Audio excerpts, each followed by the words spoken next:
Right, so a little bit of a different video today. I would like to use the power of the community, the YouTube community around this channel, a community of people interested in guitar and possibly in R&B and neo-soul guitar, which is mostly the niche that we talk about on this channel. Yes, because I would like all of us to improve on guitar, get better on guitar. So why don't we do this together, right? So I'm asking you guys, let me know, what is it that you guys are struggling with on guitar?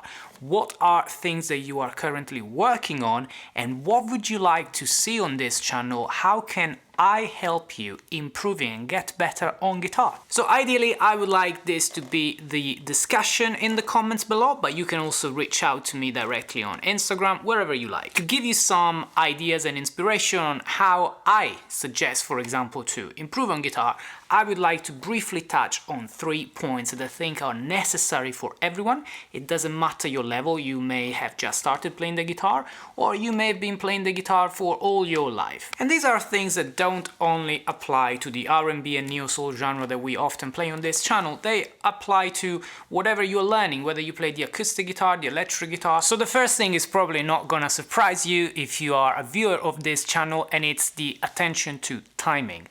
When I say the attention to timing, I should really say the obsession for timing. And it's because it doesn't really matter what you're playing. You may play the most complicated thing ever or the most beautiful melody ever, but if you don't have a good timing, a good groove, if you don't feel in sync with what you are playing, chances are you're not gonna be happy. And what this is all about is how we get better on guitar. So in order to be happy of the way we play on the guitar, we need to work on the timing. And what I suggest to do is simply to, number one, work with a metronome. Okay, the metronome will make you accountable for what you're doing. Number two, make sure that you tap your foot when you play. This is something that I've seen with hundreds of students that thought they were playing in time, but they were not able to tap the foot to the beat when they were playing a strumming or an arpeggio or a scale. And if that is the case, you may think that you are in time, but you're really not. So I would make foot tapping a priority together with working with the metronome. And in general, this is the third tip about timing. Make sure that you always know what rhythm subdivision you are playing.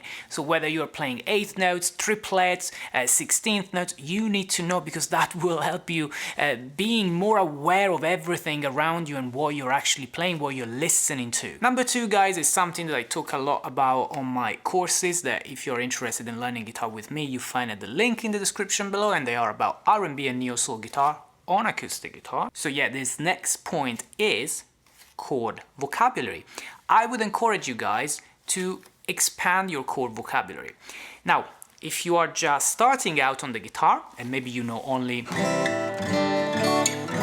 cowboy chords in open positions, no problems. Make sure that you know them major and minor, and then start exploring how you build the most common bar chords, okay, from E shapes like this F, for example, and from A shapes like this B minor, for example, okay? So that could be the next step. But if you guys are already okay with these bar chords as well, maybe it could be time to start working on some 7th chords.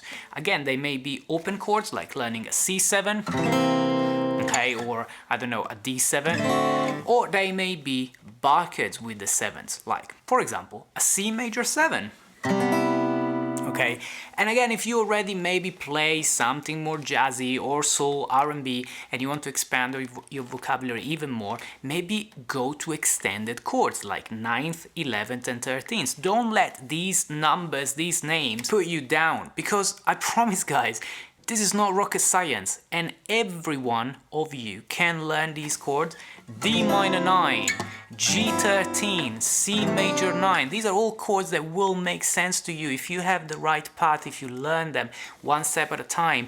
They will all make sense, and yeah, at the beginning you may feel overwhelmed with all of these names and all of this music theory, but I promise it will make sense and everyone can do it. This is actually my mission. If you go on my Instagram, you will see that my mission is to make guitar more accessible to everyone. Everything, even the most advanced music concepts, chord substitutions, secondary dominants, diminished 7 chords, Everything can be learned and it can be explained in a simple way. That's what I try to do on this YouTube channel, on my Patreon page, on my courses. If you want to spend more time with me, learn more things with me, a lot of resources are available in the description of this video, so maybe check them out. But above all, feel free to reach out. As I said, in the comments we can get the discussion going and you guys can tell me what you want to learn and what you're working on right now. It could be interesting for other viewers, for example, or feel free to reach out directly to me on Instagram. I'm more than happy to help. And now the last thing that I would suggest you guys to spend some time on is ear training, okay? Because you can actually learn a lot by listening to music and understanding what is going on. There are several levels you can do this at. I would suggest, for example, just get started with a bunch of songs that you are familiar with, and for each of these songs, try to figure out by ear what is the time signature. Is the song in 4/4? Is the song in 6/8? And things like that. What is the tempo? So use a metronome up and tap the tempo so you know the tempo, the speed essentially for that song. And if there is a guitar playing in this song, try to think about what is the guitar playing. Is the guitar playing a strumming? And if there is a strumming, am I listening to an 8th note subdivision, a 16th note subdivision? So again, connecting this to tapping the foot, you will be able to tell, okay, there is an 8th note subdivision. That means you essentially do, okay, in each bar, 1 and 2 and 3 and 4, and are there 16th notes playing? 1E and a 2E and a 3E and a 4E and a... And the following step is try to figure out the actual strumming pattern. So do I hear something? Try to replicate the exact strumming pattern that you're listening to, okay?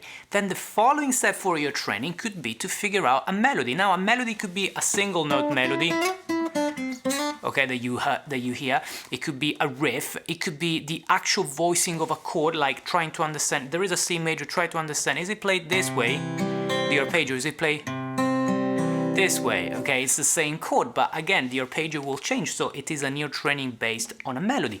And if you guys are familiar with all this already, if you guys are already there, my suggestion, and this is the top level of ear training in my opinion, is to actually figure out chord progressions entirely by ear.